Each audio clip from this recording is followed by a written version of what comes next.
Welcome back, everyone. Today we have another treat especial. Yes, they keep coming. We have a handle with care.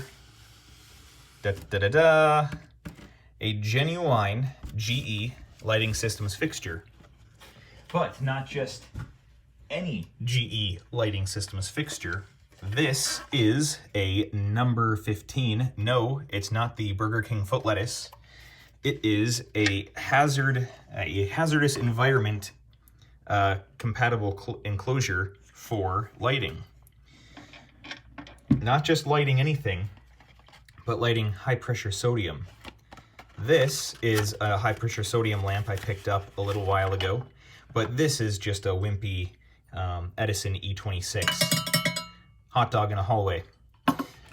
No, this thing takes one of these monsters right here. Now we're talking. Ironically though, these are both 150 watt bulbs, but I feel like this one is going to be a little beefier than this one. Size does matter, ladies. So let's take a look at the literature that GE gives us. This is a filter guard, spelt without the E, luminaire. So this thing is supposed to be able to run high pressure sodiums between 70 and 400 watts, mercury or metal halide and mercury from 175 to 400 watts. It has a nice little diagram of everything, and this I believe is copyright 2011, so this is not new. I got this off eBay for honestly what I would consider to be a steal of a deal. I think it was 20 bucks plus shipping. The shipping was expensive, but hey, 20 bucks for one of these, and I looked up how much these are on the internet. Very expensive, so I'm pretty happy with what I got here. However, is that handwritten in? I just noticed this now. Someone wrote in the 0W. That's pretty funny. So let me show you what's in this thing. So here's the main plug. This is the quick connect that goes to the mains. This is 120 volts. The green is the ground or earth and goes right to the chassis. The black live goes into a fuse, a 10 amp fuse, then goes straight into the ballast. And look at the copper in that thing. Very nice. And then that splits off into a bunch of different places. Thankfully, I drew a crappy schematic here of how everything is going. The neutral is to the outside of the screw, the live is to the inside, and so let me show you that in real life here so I don't sound as crazy.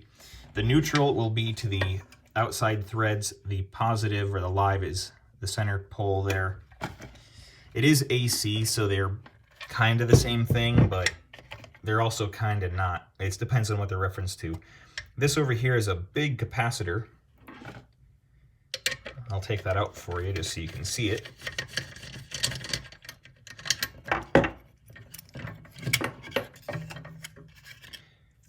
.52 microfarad, plus or minus 3%.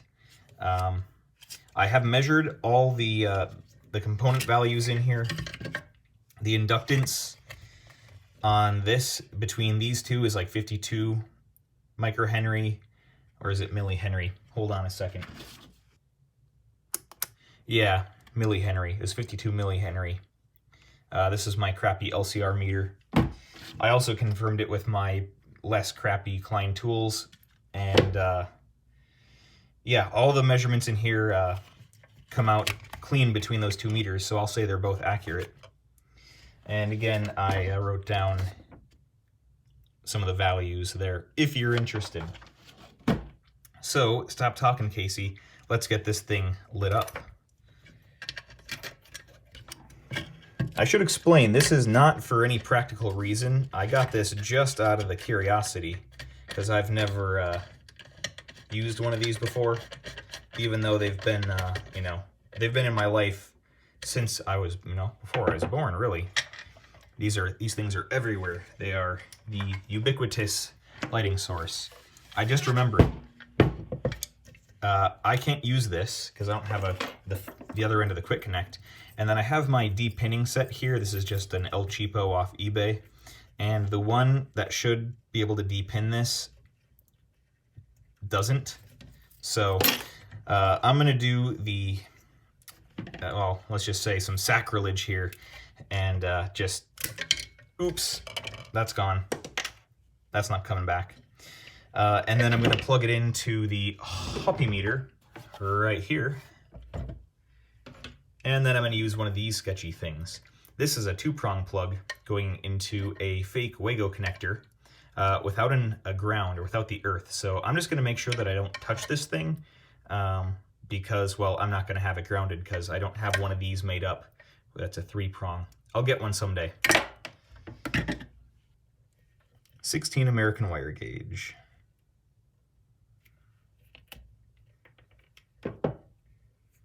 Nice thick conductors there. Now I have to remember which one of these is the live and the neutral. So the one with the words on it here is the neutral. So that would be, this one here goes to white.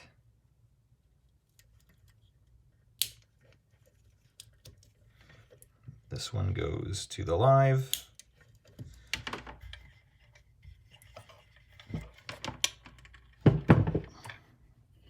We're going to screw in the bulb.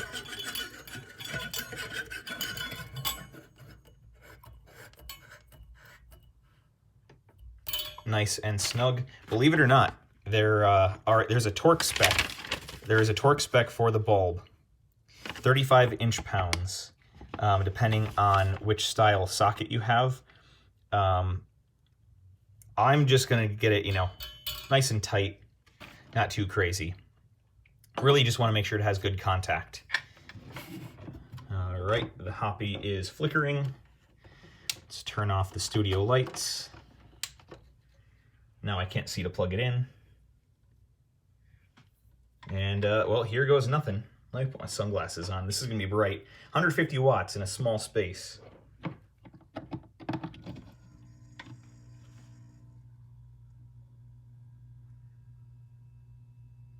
That's not as bright as I thought it was going to be.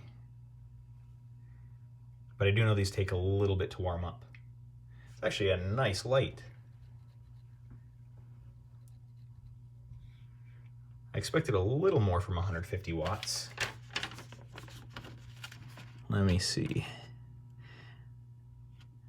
Well, that tells me nothing. But isn't that just a beautiful light source? And we're taking up, oh, no, we're warming up here. We're getting a little more yellow, a little more orange. The power is coming up. We're at 122 watts, 2.3 amps.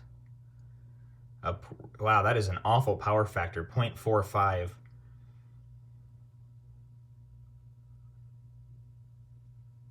Power is creeping up, and it's getting really bright. 140 watts, 140 watts. There we are, 2.2 amps. Nothing's blowing up yet. Oh, I can't even look at that. So beautiful, though.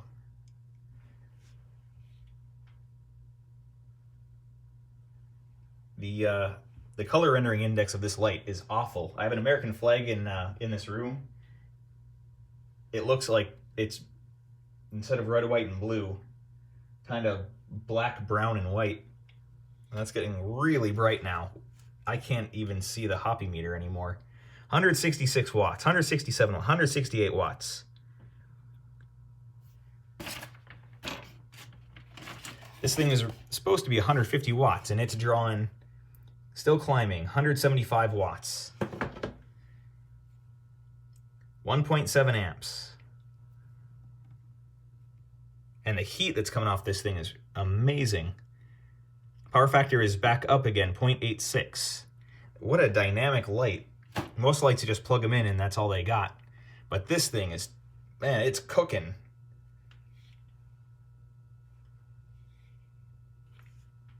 this one light could easily light my entire house from one spot if my house was set up so that you could do that. I can barely even see the meter here. 184 watts. Where's my thermal imaging camera? So the thermal imaging camera is booting up here. I don't know if you can even see that over all the bright light.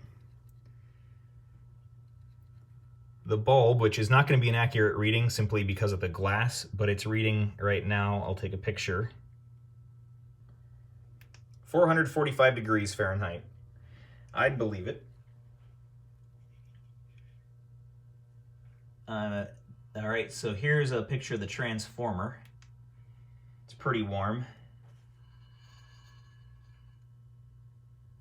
All right, the resistor and the ballast portion is getting hot, and that's pretty much about it. This is definitely not the best thermal imaging camera out there, but it does a good job, I think. And it's good to give you a ballpark idea of what's going on. So let's see, we're kind of stabilized at 186 watts, 0.6 amps, and 0.923 power factor. And the light is beautiful. I mean, the power factor, or the color rendering index is terrible, but the light coming off of this thing is ridiculous. So I think it's time to turn this off.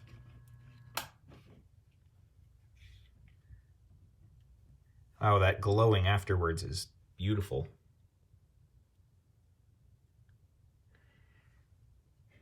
It's too bad this is getting replaced with LEDs, because that's way cooler than an LED.